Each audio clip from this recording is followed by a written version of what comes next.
Zdravia z kardio, všetkým prajem pekný deň, takže celý čas poukazujem na to, na hrozbu sociálnych sietí a že to nemajú čo robiť deti, keď tu dokážu stávkové kancelárie vypýtať si občiansky preukaz. Musia to vedieť takisto aj sociálne siete. Vyspelé štáty už k tomuto pomaličky idú, napríklad Austrália prijala v roku 2024 zákon, že do konca decembra 2025 musia všetky deti do 16 rokov zmiznúť zo sociálnych sietí a rieši sa momentálne tá forma, ako to urobiť. Občiansky preukaz a biometria tváre, samozrejme, to bude asi v ich prípade. To isté, o čom hovorím aj ja. A pôjdu k tomu ešte aj európske štáty. No, ja viem, že veľa rodičov ma teraz bude nenávidieť kvôli tomu, ale nehovorím o internete, ja hovorím o sociálnych sieťach, kde tie deti naozaj nemajú čo robiť. Ja iba spravím krátky úvod, aby bolo jasné, jak to asi nejako začalo. Začne to nejakým takýmto písaním, predtým to bolo ešte nevinnejšie, to bude zase ďalšie PDF, ktoré potom budem zverejňovať, s ktorými sa stretli a tuto hneď bola nejaká finančná ponuka. OK, prišlo to pre 13-ročné dieťa, my sme jasne písali, že sme neskúsení, máme 13 rokov a tak ďalej. No, prešli sme si nejakú konverzáciu, poslali sme si nejaké fotky a sme došli teda k tomu, že ideme sa teda stretnúť. Toto bolo včera, toto bolo posledné, čo sme si písali. Trošku, je to náročné sa s nimi stretnúť, samozrejme sú opatrní. Sedím tam som a choď tam a my sme tam a ono ho niekade sleduje a veci podobné. Jednoducho, áno, je tam, sú opatrní, vedia, že robia niečo zlé, čo nasvedčuje aj toto video. A nevadí, že mám 13. Ahoj. Poď prosím ťa von z auta. Poď von z auta. Poď. No, naprvé ty nemáš ani 28. Že nemáš 28? Nie. Koľko máš? 40. Koľko? 40. A došiel si sa stretnúť s 13 ročným. Ja si myslel, že to je oču. Aj tak. Áno, preto si sem došiel z Piešťan. Dobre, buďme férovi, OK? Tu sa nič nestane, nemá do žiadnemu násiliu, k ničomu. Ja sa tu normálne otvorene pýtam. Podľa teba to je v pohode? Nie. Máš deti? Nie. A vieš si predstaviť, že máš dieťa, ktoré takéto niečo číta? Potom takto ho niekto vyláka, jak ty, sexuálne ho zneužije za peniaze, veď ty nemôžeš ani tie peniaze mať podľa tohto všetkého. Čo si má páne s tou babou? Ja ani neviem, ja som bol taký mladý, že to je vôbec. A potom som... Trošku vlastnejšie, nech ťa je lepšie počuť ako... Váhavý som. Prečo? Sám neviem, tak vám poviem. Špekuloval som. A hľadaš tam... Čo tam hľadaš, prosím ťa? Nie, ja neviem, ja som len špekuloval. Dobre, ale jak špekulovať? Čo je to podľa teba špekulovať? Čo hľadaš v tom 13-ročnom dieťači? Čo ti to dá?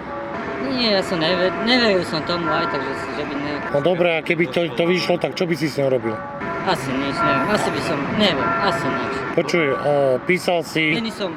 ja nechcem hovoriť, že si úchylák alebo niečo. Ja mám deti vo veku, ktorom si teraz vylákal vlastne dievča sem.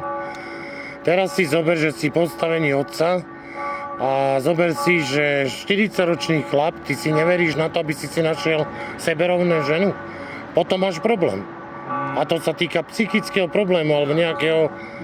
Nech sa kľudne sa ešte vyjadri. Čo si myslíš o tom? Máš psychický problém? Vieš, lebo teraz hovoríš, že nevieš, čo by bolo. Toto podľa teba nie je psychický problém? Akože ja som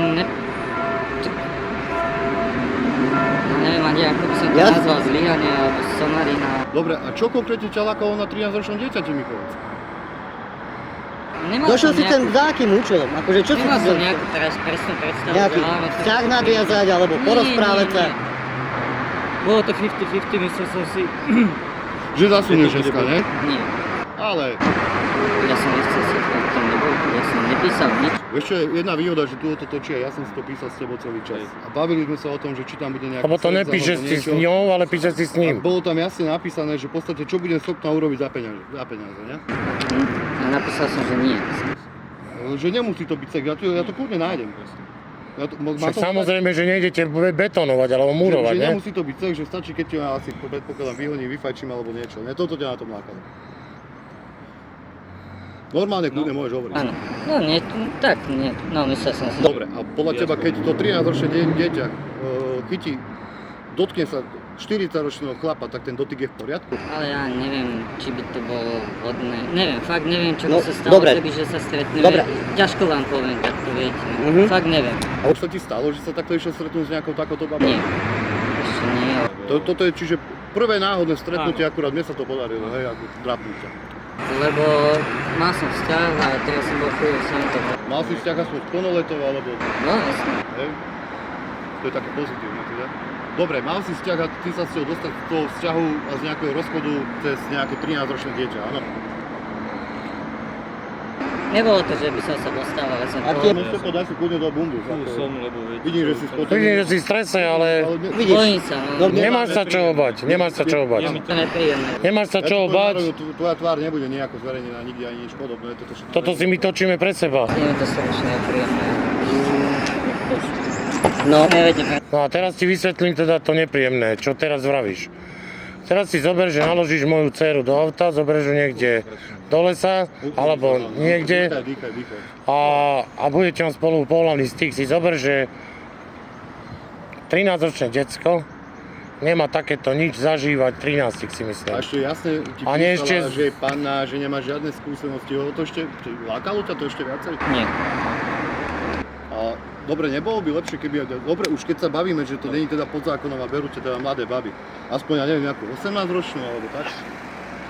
Toto bola čisto iba náhoda, to ste výstrel a... No dobré, a teraz čo máme čakať, že... Vystrelíš sa znova a pôjdeš znova na takéto niečo, budeš to ešte veľa kedy skúšať? Myslím si, že podnesím skúsenosti. Odporúčam nie, lebo nemáme jeden profil a keď sa stretneme ešte raz, tak Nie, takto no... už tu budeme prítomnosti policie. Náhoda, proste, tak som náhodne napísal. Dobre, ja sa to ešte takto... v akej sfére pracuješ? Ja výroba. Takže nie si v kontakte s deťmi alebo niečo podobné? Dobre, tak to som veľmi rád. Dobre, ja dúfam a verím tomu, že ty nájdeš nejakú odbornú pomoc a niečo s týmto urobíš, lebo toto je chore, kámo. Alebo hlavne popremýšľa nad sebou, čo robíš. Tentokrát sme to my to riešime takto, ako to riešime to v kľude. Kľudne by ťa mohli odchytiť iní chlapi, ktorí ťa tu rozkopú, naložia ťa do auta a už ťa nikto nenájde. Si musíš uvedomiť to, že a tiež to dieťa, ako si Ako chcel túto ubližiť. tendenciu mám ja, vieš. Ale to, že tu je... Toto tu je jediná tvoja záchrana, že sa to natáča. A to, že som tu ja. Lebo takú tendenciu mám, že by som ťa naozaj naložil, lebo si nezaslúžite nič iné. Vieš o tom, že to je pedofil? A vieš, že to je liečiteľné? A je to trestné hlavne. Lebo za toto chodia na 7 až 12 rokov ľudia proste. Ty keby si niečo s takou babou mal a ona ťa udá a sú dôkazy na to, tak ideš vnúter, kámo. Tam má 7 spodok, naštudované máme všetko. A nehovorím o tom, že ten tvoj trest bude do konca života, že sa vôbec dotkol nejakého dieťaťa. Čiže vy toto svedomie asi v sebe nemáte, ale toto je strašne... Môže to stopnúť, nie? Stopnúť.